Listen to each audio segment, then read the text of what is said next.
How are you guys? Welcome back to my YouTube channel. We're still under strength of material N6.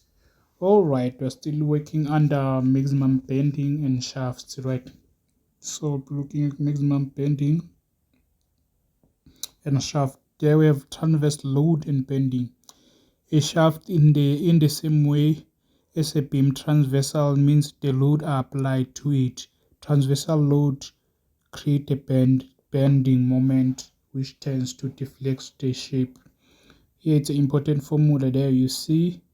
We've given our that is the important formula. We have M over I, which is equals to the stress over Y like this, E over R. Take a note, M is the maximum. It's a maximum bending. It's a bending moment, right? Maximum bending moment. Then we have I, the second moment of inertia. Then this is the stress of material. Y is the distance of neutral axis fiber. Then we have E, young modulus of elasticity. R is the radius of curvature. So remember, we're still under the solid shafts, isn't it? We're still under the shafts.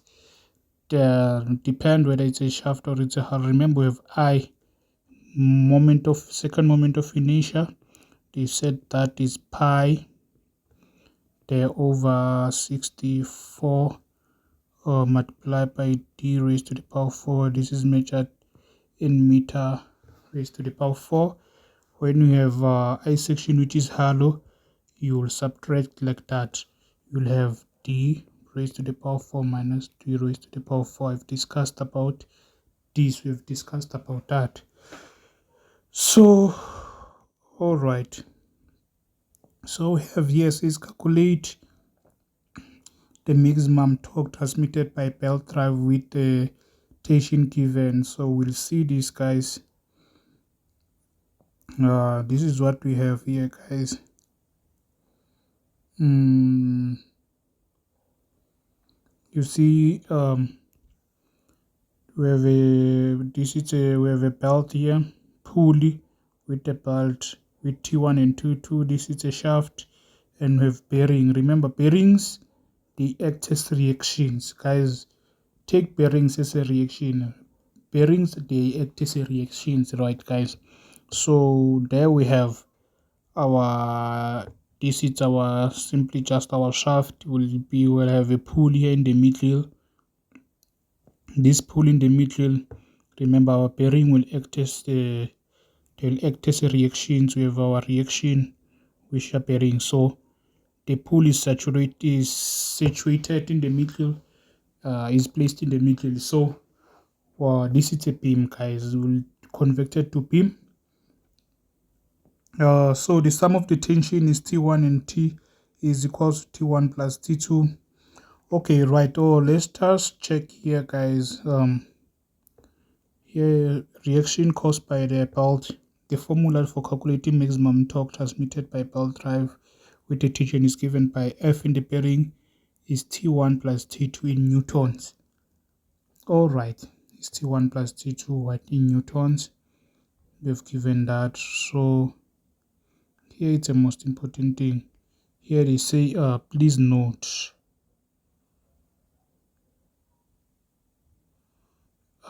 Please note this is not the power. Here let me show you here time, but please note this is not a power formula, right? Okay, here what is important, the belt drive transmits torque which must be taken into account if the mass of the pulley is given. The direction of T1 and T2 is important if we have given the mass of the pulley. The direction should be stated either vertical down or vertical downwards. So check here, if the direction of T1 plus T2 of the tension T1 plus T2 is vertical upwards, if they are vertical upwards, then subtract the weight of the pulley.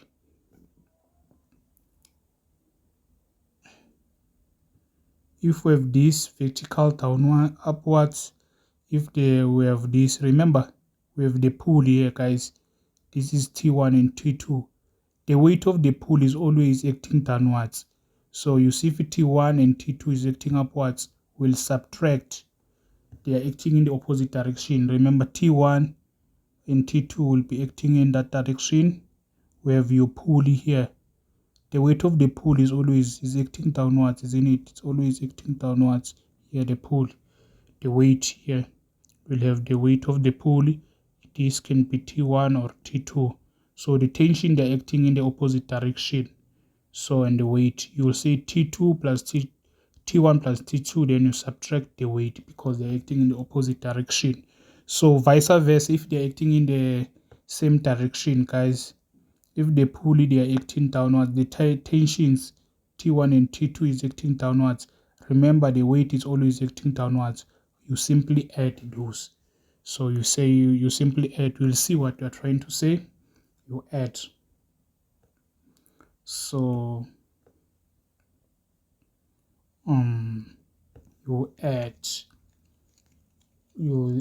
As you can see, if T1 and T2 act downwards, then add the weight of the pulley. You'll just say T1 plus T2, what they are meaning there. Then you add the weight of the pulley if T1 and T2 is acting downwards. Here you subtract, will be T1 plus T2, you subtract the weight of the pulley. Alright, this is what we have. Let us see this is what we have, guys.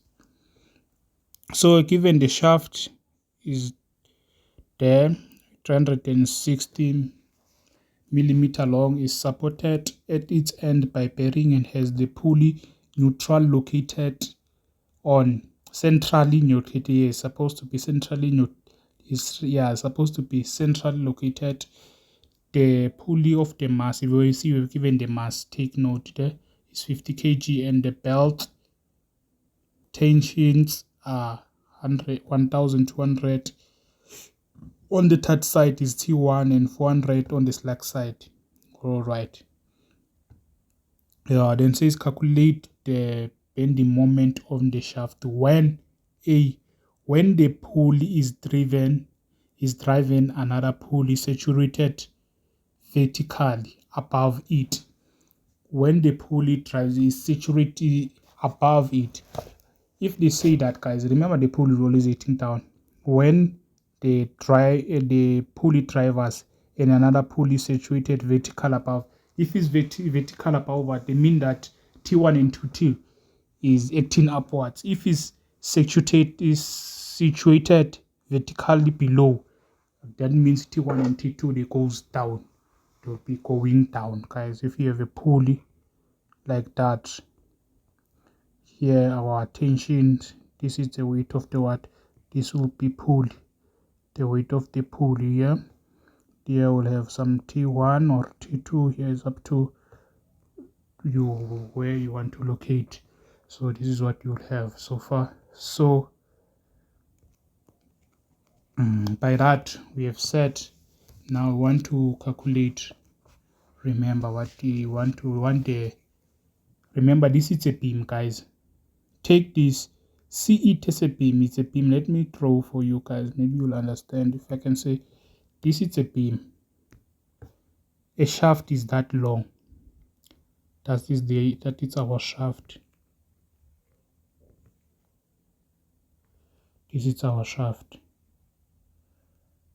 Right, of that length. Here we say at the ends they are bearing. I said the bearings, they act as a reactions. Bearings, they act as a reactions always. So here we'll have the bearings. The bearings, they act as a reactions. We understand that the bearing acts as a reactions. You understand? F bearing, FB, these are bearing. They always act upwards as a reaction. Here in the center, we have our pulley situated in the center.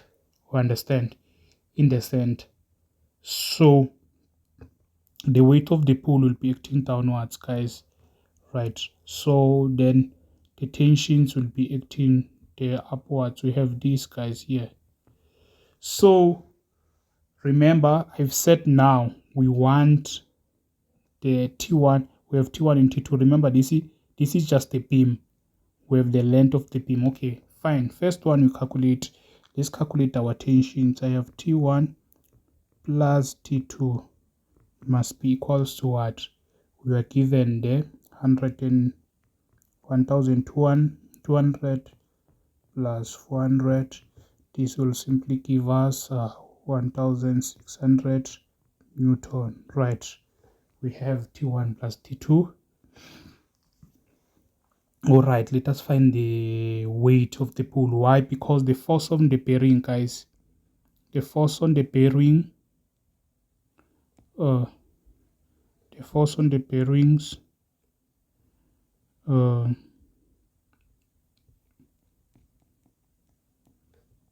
I said if it's acting up, will be T1 plus T2. I said if it's acting bill, if they are acting vertical above, if they're acting above like T1 and T2 is acting above like that, you'll subtract the weight. So we're supposed to find our weight. The weight of the pulley, remember, will be mass of the pulley multiplied by gravity. The mass of the pulley we're given there to be 50, right, multiplied by 9,81. Then this will be 9,5, right? This is Newton. So the force on the bearings, there will have T1 plus T2 with 1,600. 1,600 minus 400, 200,5. So what we are going to have now, what is that? Are we going to have?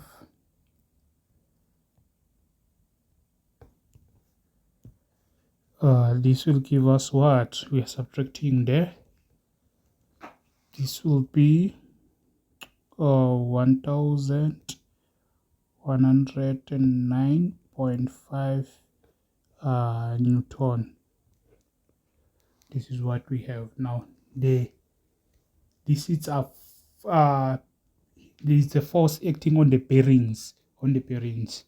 So those are force acting on the bearings. But since this, remember, guys, it has the weight, the shaft.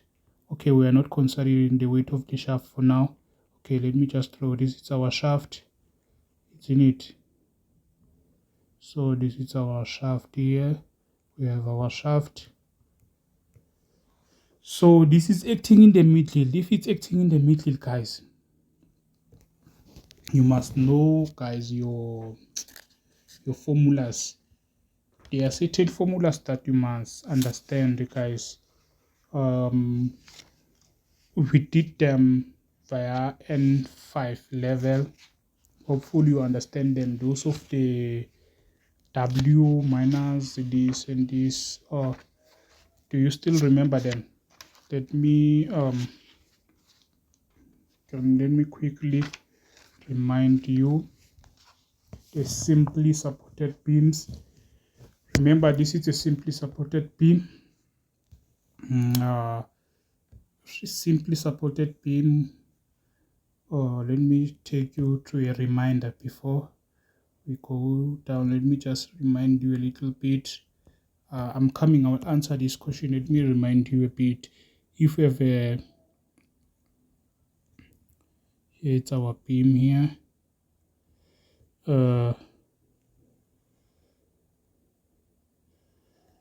If we had a beam there,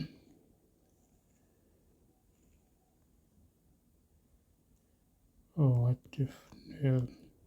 What this thing is doing is nonsense. What is that? Oh shit. Okay, let me just show you.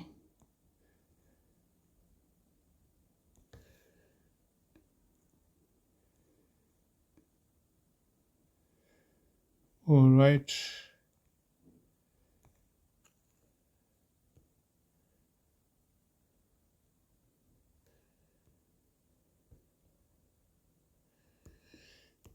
All right. So here we have our beam. Here in the middle, here we have some weights, the supports. Here we have our reactions, which is the supports. So I'm just reminding you, taking you through, so that you remember. Here in the middle, we have the force that is acting there in the middle. So, which is, can say W, call it W. Remember, this force will be the reaction, because it's acting in the middle, they will share that weight. They will share the weight. Here will be divided by 2, W divided by 2, like this. So how do we find the moment? Depend the moment here, if it is the weight or is acting exactly in the center, will be W multiplied by the length divided by 4. Divide by 4. Still remember that.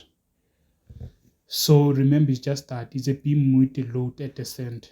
Beam with a load at the center, right? So these are simply supported beams. We're talking about simply supported beams. Then we will have here, maybe you have a beam again. Maybe you have a beam.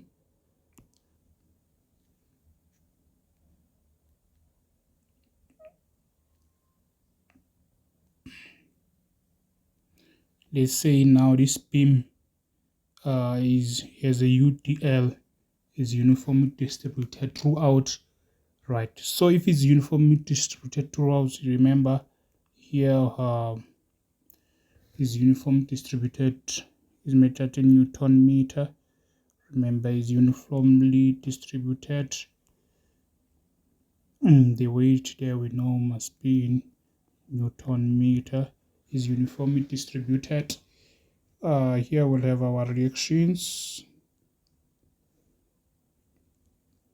This reaction will be W over 2.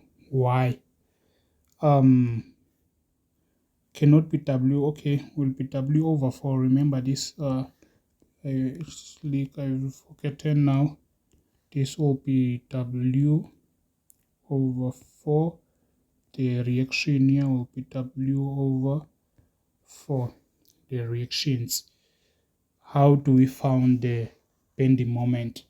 The bending moment, if it is distributed throughout like this, bending moment there will be W multiplied by the length squared divided by 8.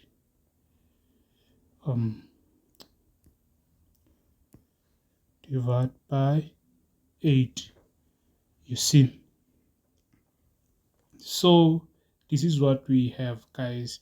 Now if you have what we call cantilever, remember it's fixed there. If you have what we call the cantilever, if you still remember this. By the way, this is N5 stuff.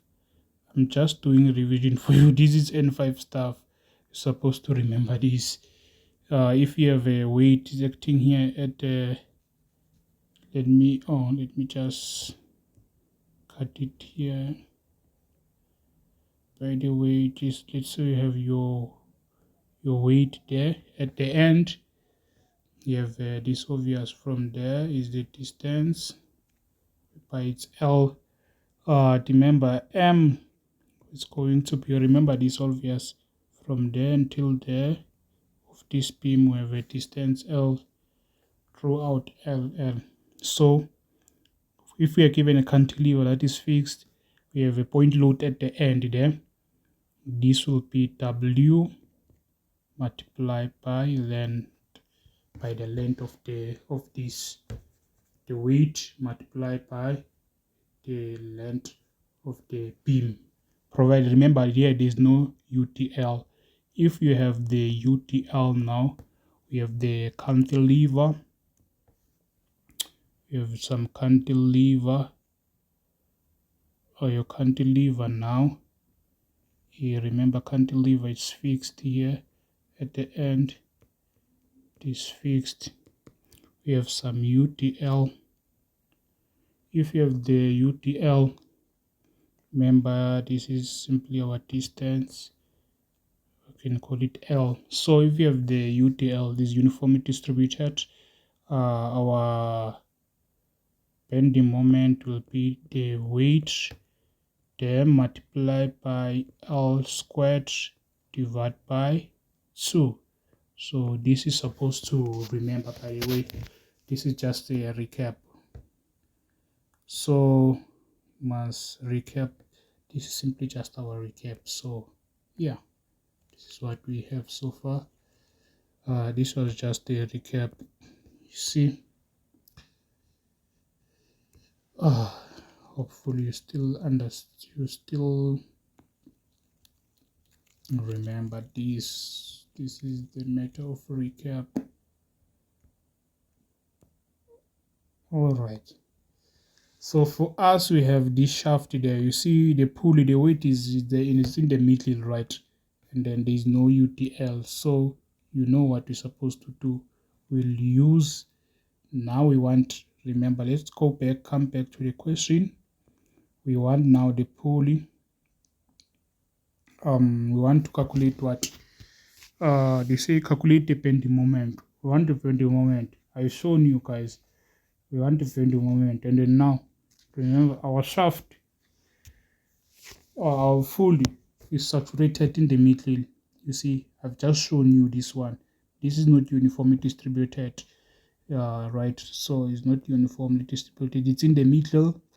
We have said that if you have that in the middle, our bending moment, I've just shown you that our bending moment will be equals to W multiplied by length divided by 4. Still remember now, I've just shown you currently. So we know what we do. Our weight is the one that we have just calculated. We have 1109,5 multiplied by the length of that, which is 0, would be 0.96. Divide this by 4. Why? Remember, here it's our weight, here it's our shaft. The length there is the same as our beam. Alright, so we just punch this on our calculator. We'll get this to be 266.28. This measured in Newton made. So this is what we have. So number 2,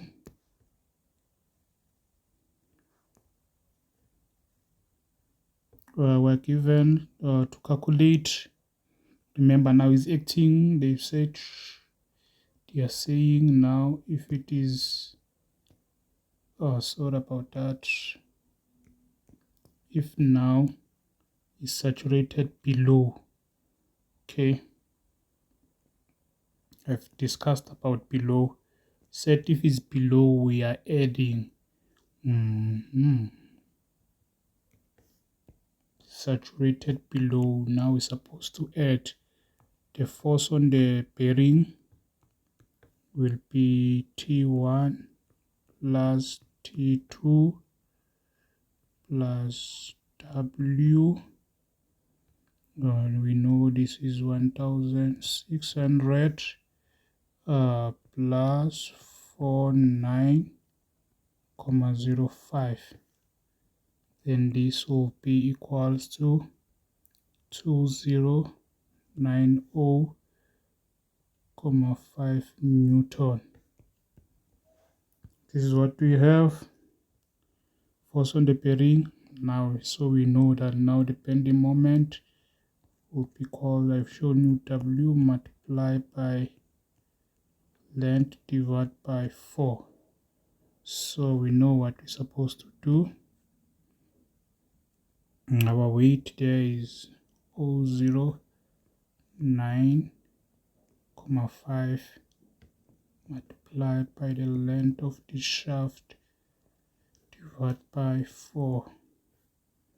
Then what are we going to get here? The answer here will simply equals to 501,72 Newton